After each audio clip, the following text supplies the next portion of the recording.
Tere tulemast vaatama Skandagra TV-d. Tere ka minu poolt. Rõõm on kõiki taas näha.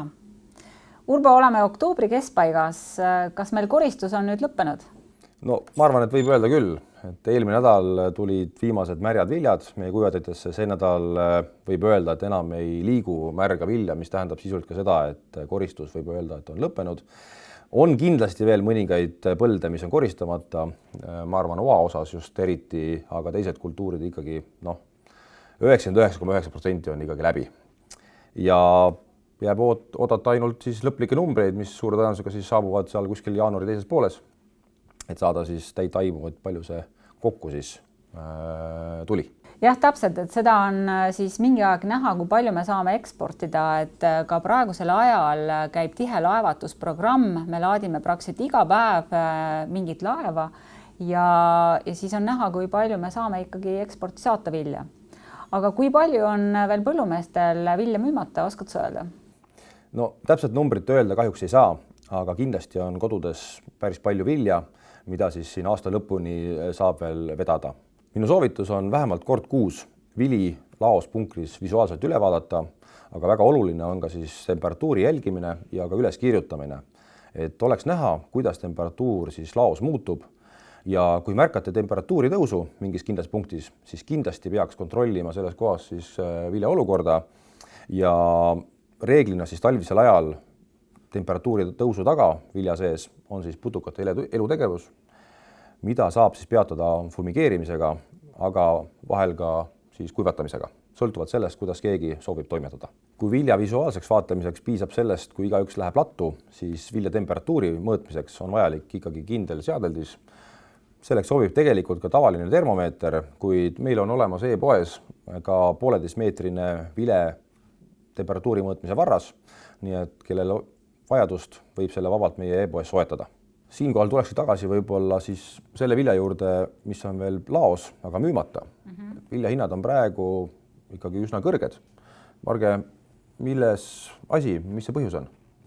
Ja turgudel on tõesti taaskord põnev ja Matif on meil üle 200. Et kes oleks võinud arvata 3 kuud tagasi, et me näeme sellist pilti turgudel.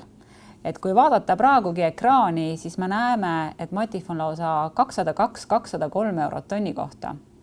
Kui tase oli 190, siis see oli juba väga kõrge. Nüüd oleme mitu päeva olnud 200 juures ja meil on täiesti teine pilt turul. Samal ajal saame end jälle korrata. Olukord on seda uskumatum, sest fundamentaalsed näitajad pole ei muutunud, vaid pigem vastupidi. Nisusaak on suurem kui eelmisel aastal ja prognoosi kohaselt on rekordilised laoseisud. Nende võtmenäitajate puhul peaks olema Matif tegelikult hoopis kuskil 170-180, ent me oleme 200 juures.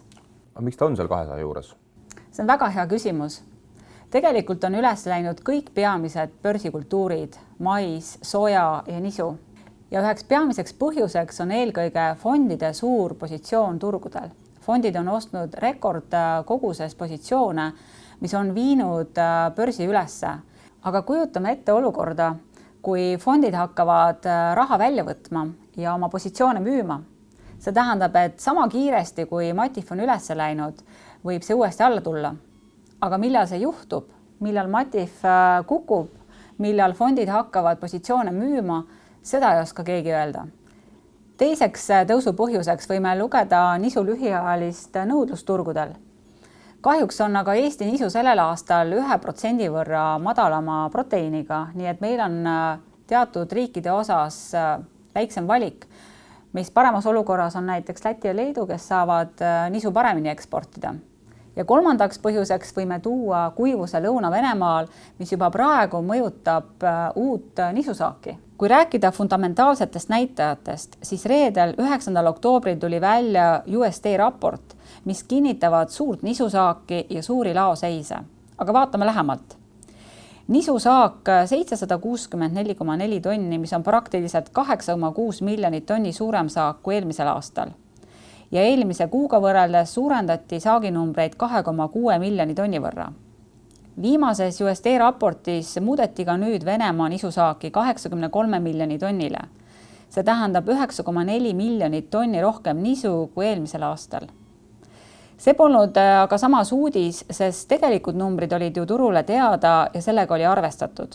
Euroopas suurendati võrreldes eelmise kuuga 500 000 tonni võrra nisusaaki, ent võrreldes eelmise aastaga on Euroopa nisusaak siiski jätkuvalt 18,6 miljonit tonni väiksem.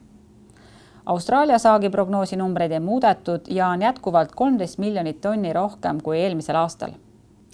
Globaalselt on laoseisude prognoosid võrreldes eelmise aastaga 22 miljonit tonni rohkem. Seega meil on rekordiline nisusaak, meil on väga suured laoseisude prognoosid. Need fundamentaalsed näitajad annavad signaali, et turg peaks kukkuma, kuid ometi on Matif 200 juures. Euro püsib jätkuvalt kõrgel ja täna oleme tasemel 1,18. Sarnaselt nisumatifile on kiiresti tõusnud ka nisuhinnad Ameerikas ja ka maisihinnad. Maisisaagi prognoos USDA raportis võime lugeda neutraalseks. USA maisitoodangut küll vähendati 4,5 miljoni tonni võrra, aga globaalselt on ikkagi suured numbrid. 42 miljonit tonni rohkem maisi kui eelmisel aastal. Maisi hinda hoiab kõrgel ka hilinenud saak. Kui hakati maisi koristama, kõigil olid laod tühjad ja esimesed tarned müüdi väga kõrgete hindadega ja see hoidis ka maisi hinda mõnda aega kõrgel. Vaatame korraks ka ilmakaarte. Euroopas on sademeid piisavalt. See on oluline, sest Lõuna-Euroopas käib talivilja külv. Prantsusmaal on näiteks 6% talivilja külvatud. Lõuna-Venemaal on aga kuiv, mis kahjustab juba külvatud talivilja ja turgudel on ka esimesi negatiivseid spekulatsioone järgmise aasta nisusaagi kohta.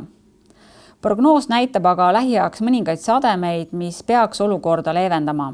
Tähtis on jälgida ka Austraalia ilma. Seal on hetkel kuiv ja hakatakse varsti ka vilja koristama. Õlikultuuride juures toimus eile korraks kiire langus, mis oli just seotud fondide positsioonide sulgemise tõttu.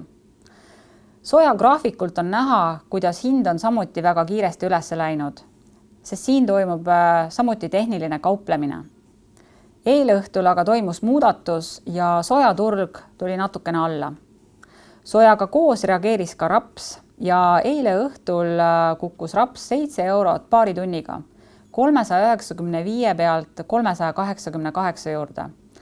Hetkel küll ekraanilt vaatame, et Matif on taastunud 390 peale. See oli väga kiire kukkumine, mida ei saa ette näha. Miks ma sellest räägin? Sest sama kiire kukkumine võib toimuda ka nisu Matifiga, kui fondid mõtlevad hakata positsioone müüma ja kasumit välja võtma. Aga millal see juhtuda võib, on väga raske juba prognoosida. Need olidki selle nädala olulised põhipunktid. Kohtumiseni juba järgmisel korral. Kohtumiseni! Nägemiseni!